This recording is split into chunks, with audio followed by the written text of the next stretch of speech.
Very dear sisters and friends, I wish you all a very happy feast of Saint Mary Eugenie. For our reflections this year, I have chosen one of Mary Eugenie's favorite thoughts: living the special grace of our times. As we are preparing ourselves for the coming general chapter, this theme has special significance. How do we discern and respond to the special grace of the present moment? In one of her instructions, Mary Eugenie writes, I quote, "Every day God makes us understand what God wants from us. We just need to be very faithful to the grace of each day. What often prevents souls from moving forward is that they do not apply themselves enough to use the present moment well." Unquote. Later, she writes, I quote, "There is the joy of loving God more every day, which is the special grace of religious life. And I would also say, the special grace of the time in which we live. We live in a time of anxiety and uncertainty. We do not really know what the good Lord will do with us." Unquote. For Saint Mary Eugenie, this special grace is closely linked to God's project for our times. In her writings, she invites us to seek for this special grace, feel it in our being, discover it, understand it, embrace it, and live it fully and faithfully in a meaningful and fruitful manner. How do we describe the special grace of our present moment in human history, in the history of the Church and our congregation? If I respond to it in one phrase, I would say rapid changes, displacements, and the grace of adaptability. Most of us have lived in 2 centuries, which also means in 2 different millennia. Thinking of communications alone, we have gone from handwritten letters through post offices and fax machines to emails and instant WhatsApp messages. We have gone from dialed telephone calls with an operator for long distance calls to instant international video calls. We remember using the computers with 64 KB or 1 MB of storage. We did lots of work on these computers in the 80s and 90s. We used floppy disks and CDs. And now, our gigabytes and megabytes of smartphones are not enough. We have moved from live matches on the radio to black and white TVs, color TVs, and then 3-dimensional HD TVs. And in the field of financial transactions, we have leaped from using bank checks to online banking.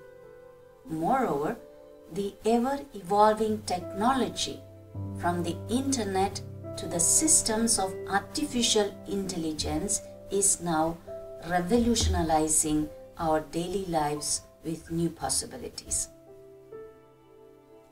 The transformation brought about by the advent of AI promises is immense. Some of us are familiar with and sometimes use ChatGPT. I remember using it at an international conference when we had to summarize more than 800 pages in a few hours. It is used in a variety of applications, including content recognition, text generation, content summarization, classification, and translation. While talking about artificial intelligence in a recent interview, expert Paolo Benanti underlines, and I quote, "The rapid and global development of systems of artificial intelligence has taken most people by surprise. This rapidly changing scenario is an interdisciplinary process that calls upon different skills and disciplines, bringing numerous crisis factors and new stimuli to the table." Unquote. It's indeed naive to think of these new technologies as neutral because of their ability to produce seemingly real and persuasive content.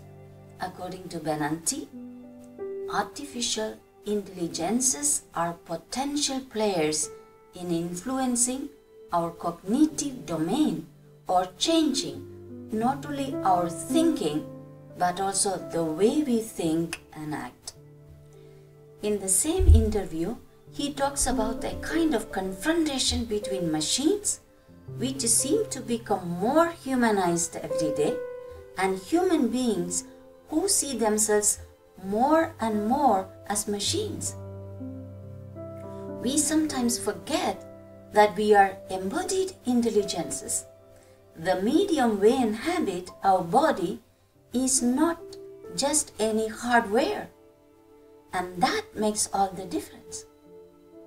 Moreover, what is disturbing is not the new technologies as such, but the concentration of enormous power in the hands of a few. Talking about artificial intelligence and peace, Pope Francis calls our attention to broaden our gaze and to direct technoscientific research towards the pursuit of peace and the common good in the service of the integral development of individuals and communities. As the internet and digital technologies are radically changing our social structures and cognitive systems, how prepared are we today as Christians in general and RIs in particular to welcome this new era?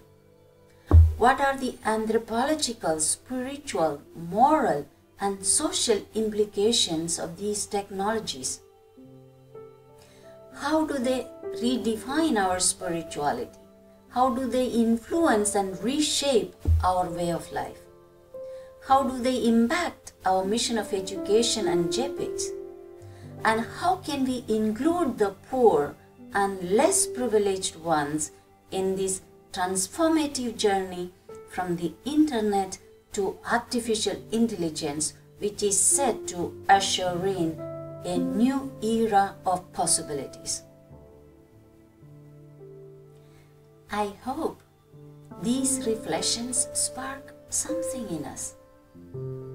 Each moment in history has a unique grace if we allow ourselves to pause and find it, even in the changes we are resisting and not liking. Saint Mary Eugenie invites us today to embrace the special grace of our times, which includes the power of this transformative technology, the artificial intelligence. Sisters and friends, we have no choice but to embark on an AI journey and harness its power of transformation for greater life for all. May Saint Mary Eugenie bless us on our journey. Happy feast.